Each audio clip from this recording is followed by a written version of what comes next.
Hello friends, all teacher exam में आपका स्वागत है। फ्रेंड्स, आज हम पढ़ेंगे हिंदी पेडागोजी का चैप्टर 8। ठीक है, जैसे कि 7 चैप्टर तक हम कंप्लीट कर चुके थे पिछली वीडियो में। अब करेंगे हम चैप्टर नंबर 8 को कंप्लीट। ठीक है, हिंदी पेडागोजी जो कि सभी टीचिंग एग्जाम में पूछी जाती है। जो चैप्टर नंबर 8, तो उसमें टॉपिक होगा शिक्षण सहायक सामग्री। ठीक है, चैप्टर नंबर 8 में होगा शिक्षण सहायक सामग्री। चलिए इसे पढ़ते हैं। शिक्षण सहायक सामग्री अध्यापन के दौरान पाठ्य सामग्री को समझाते समय शिक्षक जिन सामग्रियों का प्रयोग करता है वह शिक्षण सहायक सामग्री कहलाती है। इसकी सहायता से अध्यापन को रोचक व प्रभावशाली बनाया जा सकता है। इसी के आधार पर शिक्षण सहायक सामग्री का विभाजन 2 आधारों पर किया जाता है। ठीक है, तो इसमें क्या कह रहा है, शिक्षण सहायक सामग्री जो है उसका विभाजन यानी कि उसको हम 2 भाग में बांट सकते हैं, है ना। और शिक्षण सहायक सामग्री के क्या फायदे हैं, रोचक बनाते हैं, प्रभावशाली बनाते हैं कक्षा के शिक्षण को, है ना, पढ़ाने के दौरान। तो इसलिए और ये सामग्री आवश्यकता भी है। तो शिक्षण सहायक सामग्री जैसे कि ब्लैक बोर्ड हो गया, चौक हो गया, है ना, ये सब चीज़ें जिसमें शिक्षण सहायक सामग्री का शिक्षक एवं छात्र दोनों समान रूप से प्रयोग में लाते हैं या जिसकी सहायता से शिक्षण कार्य चलता है, जैसे पाठ्य पुस्तक, पूरक पठन पुस्तकें, अभ्यास पत्र, कॉपियाँ आदि, है ना। कक्षा में उपलब्ध हमारी पारंपरिक वस्तुएं जैसे चौक, डस्टर, शामपट, चार्ट और चित्र आदि। ठीक है, तो ये क्या है, ये है शिक्षण सहायक सामग्री। ठीक है, तो शिक्षण सहायक सामग्री क्या क्या होती है, जैसे पाठ्य पुस्तक यानी कि किताब हम जो भी पढ़ते हैं, पूरक पठन पुस्तक, अभ्यास पत्र, कॉपियाँ, है ना, शामपट, ये सब शिक्षण सहायक सामग्री हैं। ठीक है, अब और देखते हैं नेक्स्ट पॉइंट। आधुनिक इलेक्ट्रॉनिक साधन जैसे smart class, projector, tape recorder, film, radio, laptop, computer, internet, mobile आदि। किंतु दृश्य श्रव्य सामग्री के अनुसार हम इन्हें इस रूप में बांट सकते हैं। ठीक है, किस रूप में, शिक्षण सहायक सामग्री। अब हम इसे बांटेंगे, शिक्षण सहायक सामग्री को अब हम अलग अलग पार्ट में बांटते पढ़ेंगे। तो शिक्षण सहायक सामग्री, पाठ्य पुस्तक, दृश्य सामग्री, श्रव्य सामग्री और दृश्य श्रव्य सामग्री। ठीक है, तो पाठ्य पुस्तक में क्या होता है, पूरक पठन पुस्तक, अभ्यास पत्र, व्याकरण अभ्यास पत्र, गृह कार्य कक्षा, कार्य अध्ययन, पुस्तिकाएं। ठीक, अब आता है दृश्य सामग्री। दृश्य में क्या होगा, चित्र, चार्ट, शामपट, पत्रिकाएं, फ्लैश कार्ड। दृश्य मतलब देखकर, जो सामग्री हमें देखकर यूज की जाती है ना। श्रव्य सामग्री जो सुनने से यूज होती है, जैसे radio, tape recorder, phone recorder, भाषाएं, ग्रामोफोन। ठीक, दृश्य श्रव्य सामग्री यानी कि जो देखी भी जाती है और सुनी भी जाती है, जैसे टेलीविजन यानी टीवी, चलचित्र।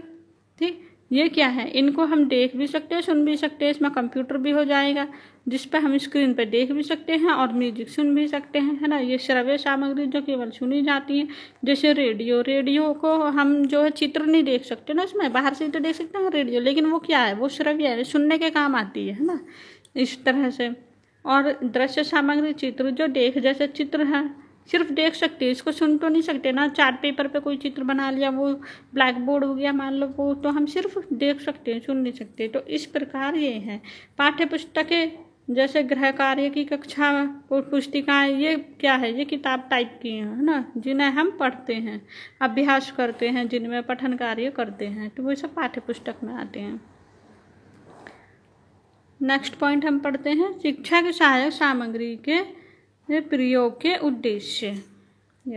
शिक्षण सहायक सामग्री के प्रयोग के उद्देश्य। अब हम उद्देश्य पढ़ते हैं, शिक्षण सहायक सामग्री के उद्देश्य क्या है। ठीक है, छात्रों में पाठ के प्रति रुचि जागृत करना। अगर सहायक सामग्री होगी तो हम छात्रों में जो है पढ़ने के प्रति, पठन के प्रति रुचि जागृत कर सकते हैं। ठीक है, नेक्स्ट पॉइंट, बालकों को तथ्यात्मक सूचनाओं को रोचक ढंग से प्रस्तुत करना। ठीक है, यानी कि कोई भी पाठ के अंदर कोई भी चीज़ें हैं, कोई भी कठिनाई है या तथ्य शब्द हैं, तो उनको हम ऐसे रोचक ढंग से बालक के सामने प्रस्तुत करना है कि बच्चों को आनंद आए, वो रुचि ले उसे कि ये क्या है, क्यों है, ऐसे जानने की उसकी जिज्ञासा पैदा हो। ठीक है, पॉइंट, नेक्स्ट पॉइंट, सीखने की गति में सुधार करना। यानी कि बच्चे जो सीख रहा हो उसमें कुछ गलत ना सीखे और उसके सीखने में सुधार करते चलना। नेक्स्ट पॉइंट, छात्रों को अधिक क्रियाशील बनाना। नेक्स्ट पॉइंट, अभिरुचियों पर आशानुकूल प्रभाव डालना। नेक्स्ट, तीव्र व मंदबुद्धि छात्रों को योग्यतानुसार शिक्षा देना। यहाँ तीव्र और मंदबुद्धि का मतलब ये नहीं कि किसी एक को पीछे छोड़ दो, नहीं, अगर तीव्र है तो उसके हिसाब से लेके जाओ, मंदबुद्धि है तो उसको भी उसके माइंड के हिसाब से लेके चलो, लेकिन भेदभाव किए बिना दोनों को समान करना कि कोई पिछड़े ना। नेक्स्ट, जटिल विषयों को भी सरल रूप में प्रस्तुत करना। नेक्स्ट, बालक का ध्यान अध्ययन पाठ की ओर केंद्रित करना।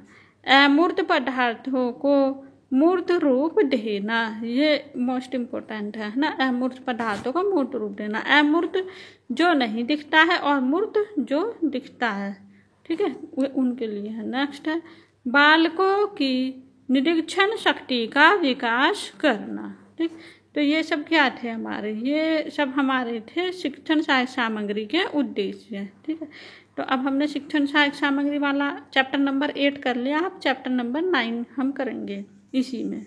ठीक है, ज़्यादा नहीं है, बस छोटा सा है और आज पेडागोजी खत्म। चैप्टर 9, तो इसका टॉपिक है उपचारात्मक शिक्षण। क्या टॉपिक है? उपचारात्मक शिक्षण। शैक्षणिक निदान का प्रयोजन ही उपचारात्मक शिक्षण है। शैक्षणिक निदान द्वारा बालकों की कठिनाइयों का पता लगाकर उन कठिनाइयों को दूर करने के लिए शिक्षक जो शिक्षण विधियां अपनाता है उसे उपचारात्मक शिक्षण कहते हैं। किसे कहते हैं उपचारात्मक शिक्षण? जो जिस विधि को शिक्षक अपना रहा है और वो ऐसी विधि को जो बच्चों को पढ़ने में किसी प्रकार की कठिनाई होती है तो उसका उपचार कर सके, उस कठिनाई को दूर कर सके, है ना। तो उपचारात्मक शिक्षण के अनेक रूप हो सकते हैं। जैसे नंबर 1, बालकों की कठिनाइयों का सामूहिक रूप से निवारण और उचित अभ्यास। नंबर 2, व्यक्तिगत भेदों के आधार पर व्यक्तिगत रूप से बालकों की अशुद्धियों का निवारण।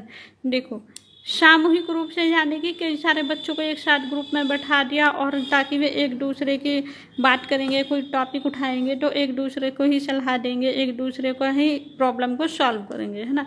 व्यक्तिगत भेदों मतलब एक एक बच्चों की अलग अलग प्रॉब्लम को सॉल्व करना, है ना। यानी कि उनके सामने जो समस्याएं आ रही हैं यहाँ पे तो है सामूहिक रूप से कई बच्चों के बीच में बैठा के आपस में भी मौका देना और खुद भी उनका करवाना, समस्याओं को दूर करना, और यहाँ पे किसी एक बच्चे के द्वारा। ठीक है, अब आता है निदान एवं उपचारात्मक शिक्षण का महत्व। नेक्स्ट पढ़ते हैं से, आधुनिक शिक्षण में निदानात्मक एवं उपचारात्मक शिक्षण एक नवीन प्रयोग है और इससे उन बालकों को विशेष लाभ होता है जो किन्हीं कारणों से सीखने की क्रिया से पिछड़ जाते हैं और अपेक्षित प्रगति नहीं कर पाते।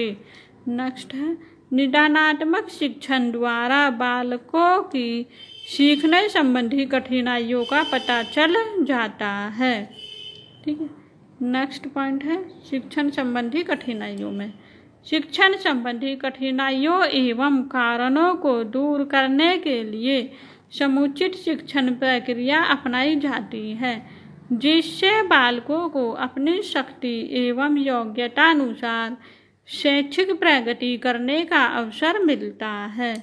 इसके द्वारा छात्रों की व्यक्तिगत कठिनाइयों को दूर किया जाता है।